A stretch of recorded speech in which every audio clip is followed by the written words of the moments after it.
prayers, in order to be prayers and not petitions for more, have to include two things. One of them is that you are making supplication. Okay? So there is in it a confession of lack or error or worse, and an acknowledgement of the inability to be self-sufficient. Probably has to be in there too.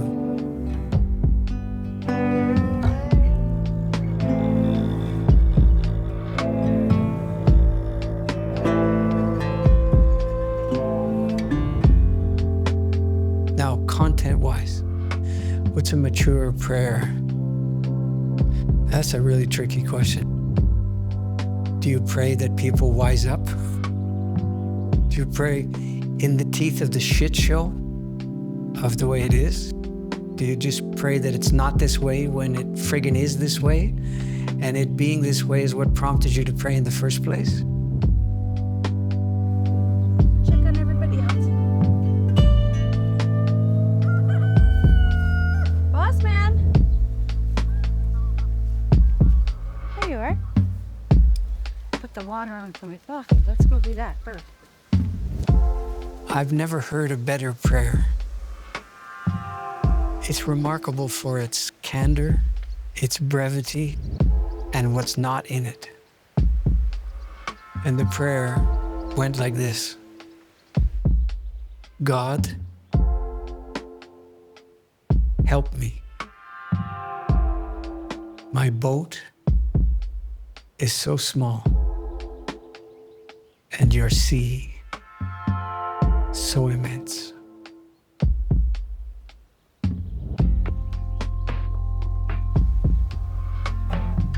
What's missing in that prayer? It's not missing. This is what makes it prayerful. It's not saying, would you please fix the ratios so my boat is not so small and your sea not nearly as immense, which of course is what the internet is exactly about. And artificial intelligence is exactly about that, making the sea smaller and the boat bigger. But in this prayer, there's no attempt to rejig the ratios. It's just case making. It's not complaining. It's not cursing. It's fucking amazing how it withholds its grievance card and just says, dude, it's hard. Like, help me.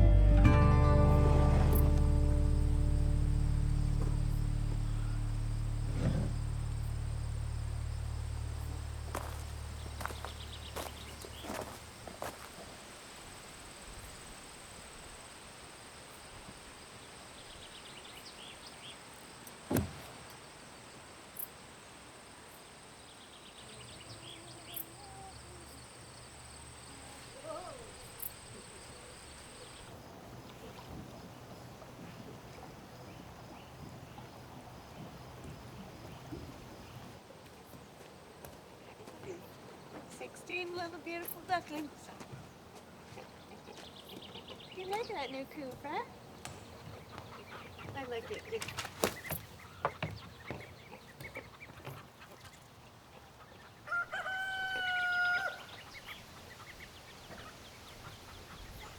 Go this way today. Yeah, you'll find them.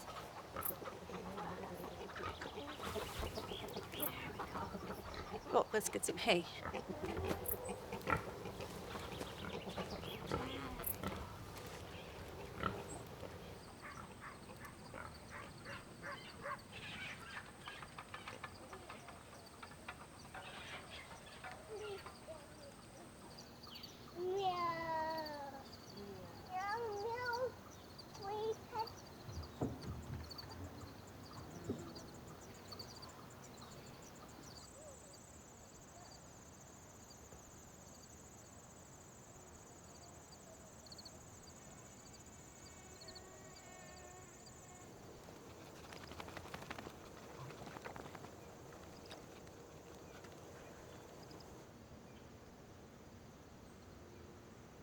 You know, the ground is still, but I don't think it's silent. I think it murmurs.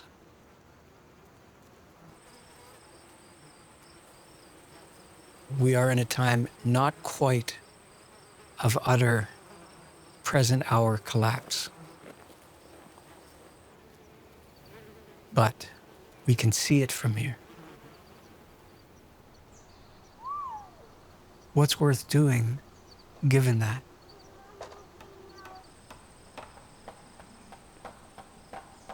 If you see yourself in this moment as the intended and unintended consequence of things that were undertaken and decided and aborted and all the rest 7 generations ago, you see yourself mostly as consequence, not agent. How did you happen? Not just your look, your disposition, but the whole crazy thing that coalesced for the moment turned into you. How many threads, how many fibers, how many fractals?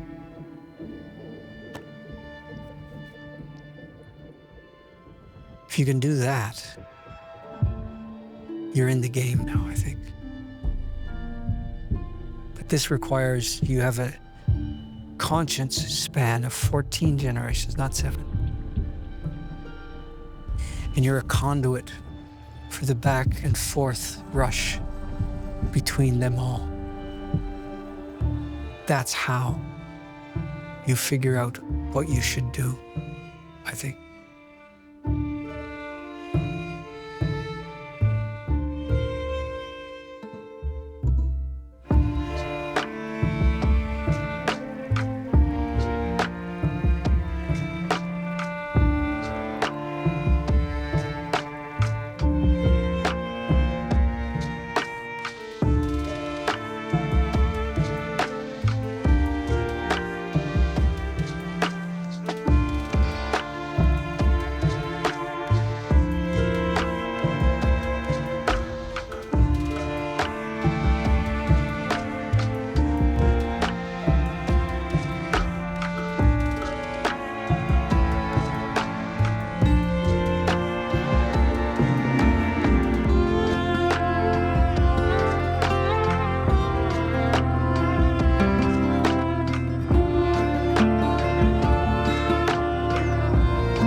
There's butter in there.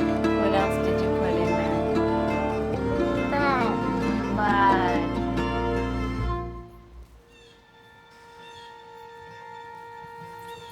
We have the origin of the word windfall here. So since yesterday, this one fell. The perfection of apples in the northern climate is something to behold, no?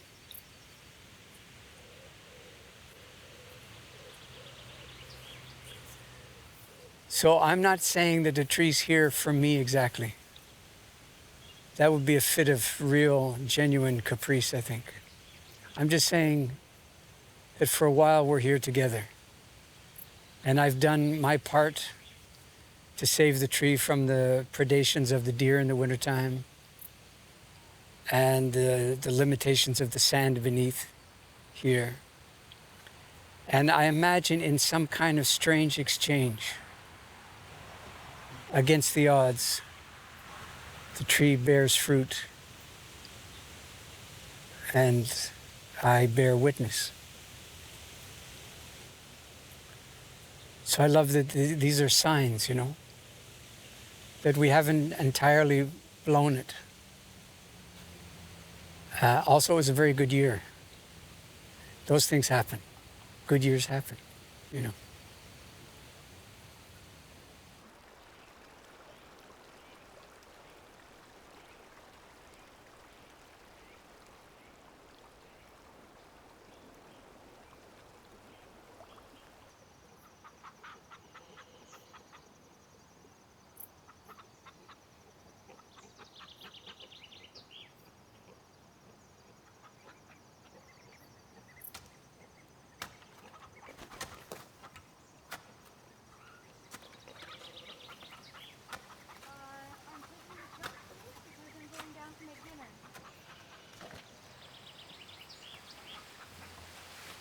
thinking about today.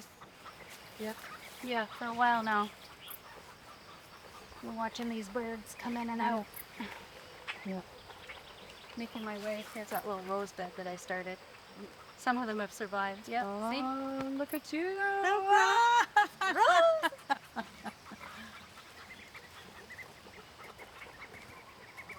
I'm just thinking about that big road that corn is taking over time. Terra Simple, nice. The harmonies, the corns, the ways of preparing the corn all the way from the south over the mountains, around lakes.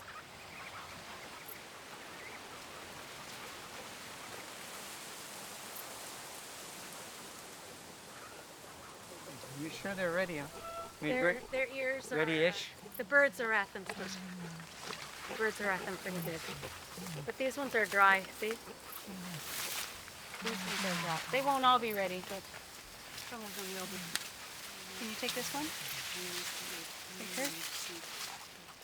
I have to admit, I resent severely the birds taking what I think is more than their portion. Severely. I feel strangely, paternally protective of the corn. I can't figure that out. I don't feel that way about a zucchini. But corn, roughly the same shape, for some reason, that's what it does to me. So there it is. You bitch, you moan, you groan, you're full of spite, and you feel chided by the thing that's around you that you chose. And some part of you hopefully eventually quiets down enough to say, and that's the way it is. You put them in your arm. Here we have some wood that look bushes. Where's your back? Has one.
Crisis, the word, is full of warning signs now.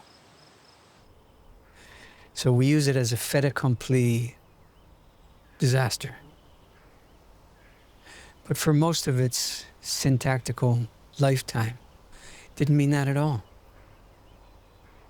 In fact, our feelings about it weren't a big part of the meaning of the word crisis. That's all they are now. So you can tell from the word, you can hear the word cross, critical. You know that there's a sense of moment that's visited itself upon a particular place and time. Apparently with a sense of urgency or adamance. And it says the time for choosing is at hand. You may refuse to choose, and in so doing, choose. The hour is upon you, and you don't get a vote about that.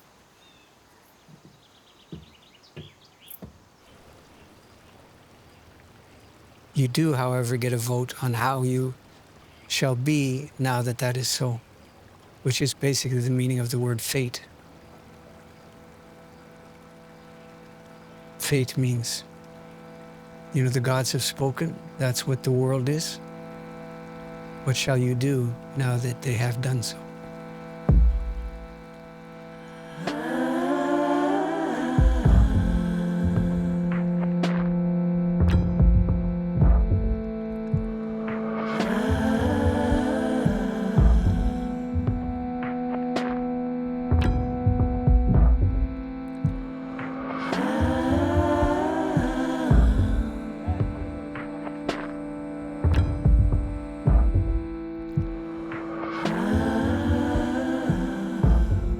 I don't know if a piece of land is understandable. I think the ultimate defeat of your intent to understand it is the understanding. That's why it's important. Because it's bigger than you, no matter how small it is. And ultimately, your capacity to be grateful for being alive is rooted in the fact that everything's bigger than you.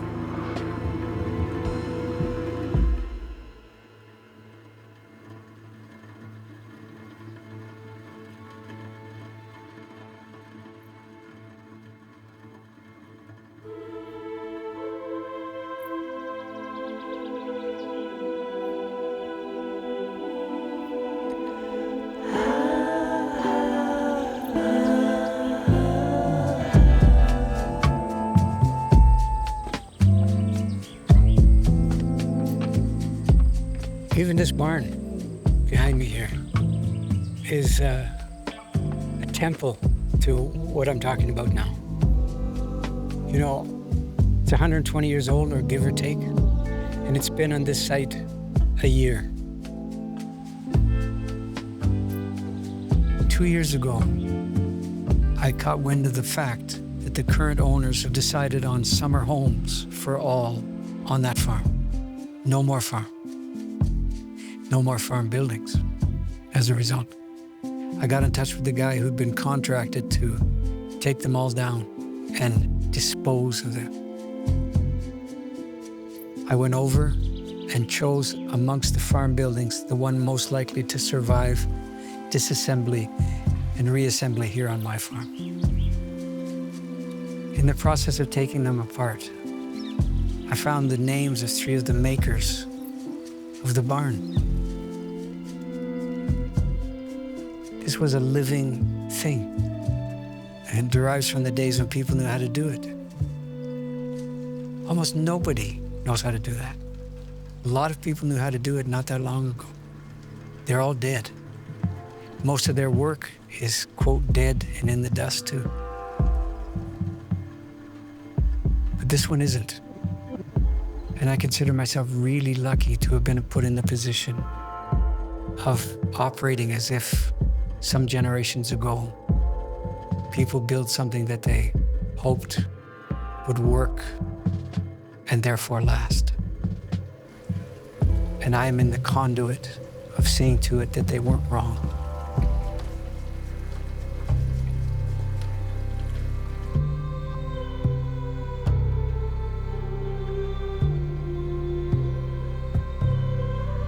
You can't get this kind of agrarian equivalent of stained glass light many places. But this for me is the stained glass light of a cathedral. And I'm a cathedral's janitor, not the high priest. And if you can see these things for what they are, you get a chance of the end of a long day, you could say, not so bad. And that's plenty.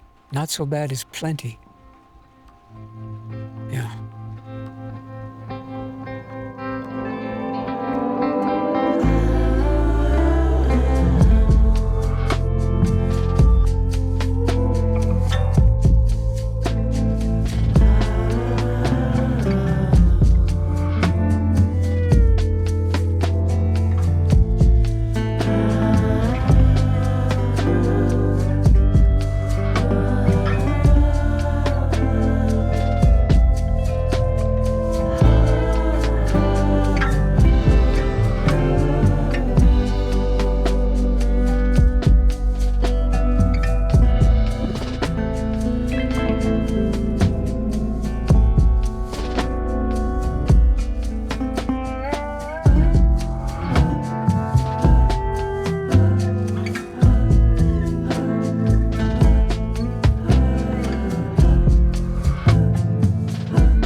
Thank you so much for watching this film. My name is Matthias, and I'm the director of the film and the founder of Campfire Stories. Campfire Stories is a community-supported project. That means that the only way we can keep making films is through the support from the people who watch the films. So please consider joining us as a Patreon supporter. Thank you so much.